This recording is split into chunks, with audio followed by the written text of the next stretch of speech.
Who really owns creativity in a world that is dominated by AI? That's what we're going to talk about. We're going to dive into how AI is reshaping how we look at AI images as well as AI video. And we're going to talk about some of the good stuff about it, and then we're going to talk about some of the challenges too. We want to look at it from all angles. And then I'm going to tell you about the trends that I see coming down the line for AI when it comes to video and images. But before we do that, I want you to subscribe to my channel, because I'm going to be talking about this more often. I'm going to be posting those videos and making sure that you're up to date on what's going on with AI images and video, keeping you up to date on the trends, the latest and the greatest, and doing some tutorials as well. So subscribe, like this video, share it with someone else, and comment. If they see something that that moves you, I want you to comment, and also tell me how you're using AI in your creativity as well. All right, let's get into it. So because of AI, you have people who normally would not be in the creative space are moving into that creative space, and they're creating images, they're creating videos, short films, short stories, documentary B-roll. The possibilities really are limitless. They're about as limitless as the actual AI and what the AI can do. And so the question becomes whether or not someone is being creative or not. And the reality of it is, for me, in that I am an art collector, and I collect traditional art from traditional artists. And I appreciate the talent and the time and the energy that it takes to create those images that I have all throughout my house. But I also am very aware of the fact that creativity starts up here. And it starts with a vision. It starts with that idea.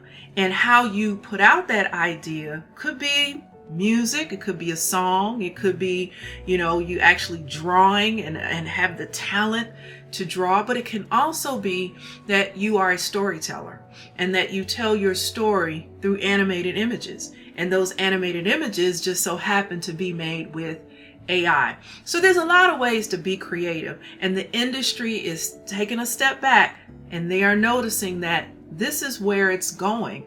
And it's a wide open arena there for anybody to step in and to be creative, to tell that story that they've always wanted to tell, and to bring those visions to life that they have inside of their head. So yeah, there is room for creativity for AI, people who are into AI, as well as those who are into the traditional arts. So that's how things are being transformed. It doesn't mean that we don't value the other. It just means that this is an alternative way to showing that creativity.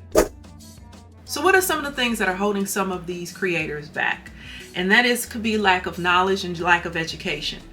A lot of times when I am teaching people how to create images and video with AI, the biggest concern that I get is that I don't know if I can learn this. This is something brand new.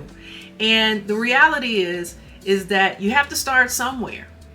AI is here.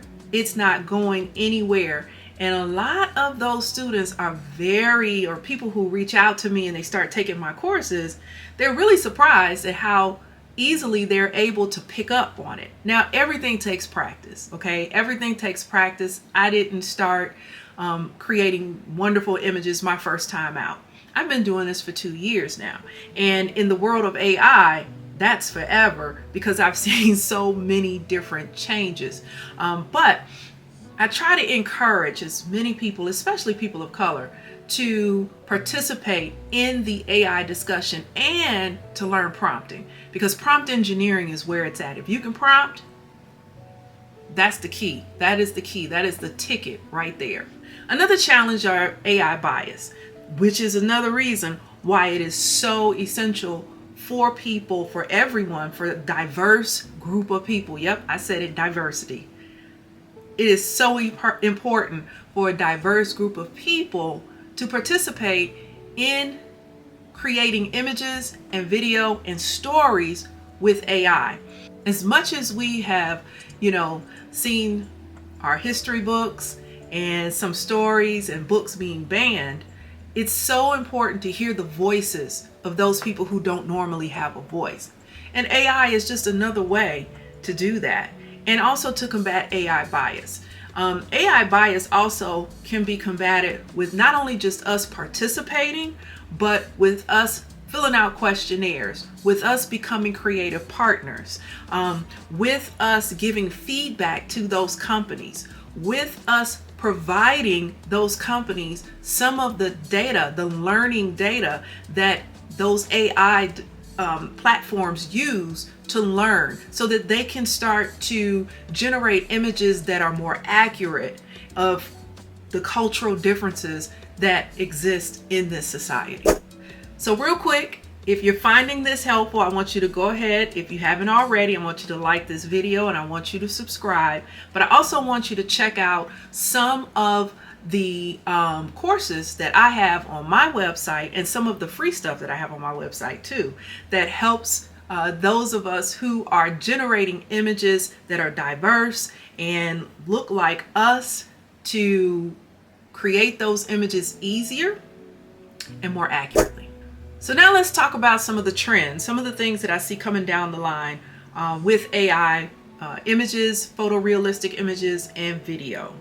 So one of the things that I think is probably one of the biggest changes or trends that I see, and I kind of mentioned this a little bit earlier, is the usage of AI in films. I believe in 2025, we're probably going to see our first full feature Hollywood film that is made of majority AI. I see it coming. The AI video platforms that are out there right now, they're so advanced, and they're advancing every week. There's something new. I do see that coming down the pipeline. So that's a trend that I do see coming.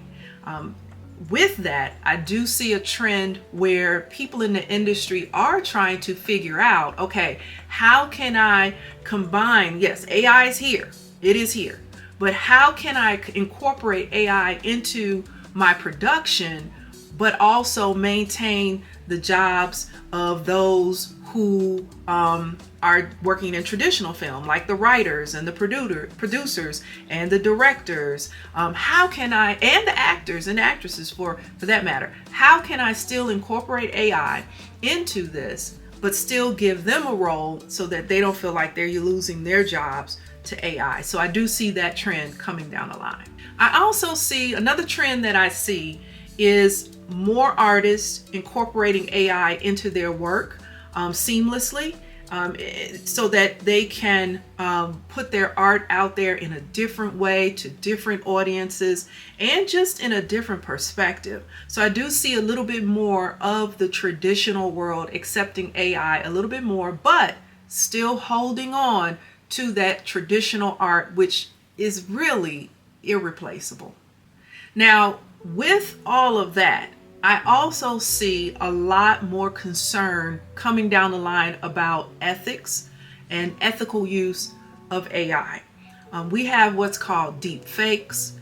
Deep fakes are when you're looking at something that is so realistic, it's AI, but it looks so realistic until you don't realize the difference in real and AI. And when you open up that door, there is an opportunity for manipulation, for misinformation, and I definitely see that there are going to be a lot more safeguards. At least there's going to be a pressure for more safeguards to prevent against that type of abuse with AI. So let me recap what I went over, and that is that creativity is in everyone's hands, to be honest. Everyone has the capacity to be creative. How you decide to show that creativity, that is up to you. And I think AI is just one of those ways that you can do that. Now, there are challenges that will come up as far as with starting to use AI, like, lack of knowledge, trying to find the right information. But there's so much out there right now until it is really easy to begin working and creating with AI. You can follow me, you can subscribe to this channel, and you can learn how to create with AI. That's one way that you can do it to overcome the challenge. We got to keep in mind that diversity is key. Encouraging creators of color, underrepresented communities, that is so important right now, and right now especially, because those stories need to be heard and they need to be told, and people need to see others that have the same experiences, that look like them, that have gone through the same things that they've gone through, and they can show that and express that with creativity through AI in ways that they never really imagined. So it's really important that we engage everyone in this AI conversation. And lastly, the future of AI is just limitless. As I'm sitting here talking to you right now, I'm pretty sure there's some new feature that's popping up somewhere. Every time I create a video with my courses, I end up having to create something new within the next week, because that last thing is now obsolete, because so much is happening, so many developments, so many improvements, and it's actually really exciting. You can get overwhelmed in it, but it's exciting where we're going. And so I'm looking forward to seeing what's going to happen with AI in the next year.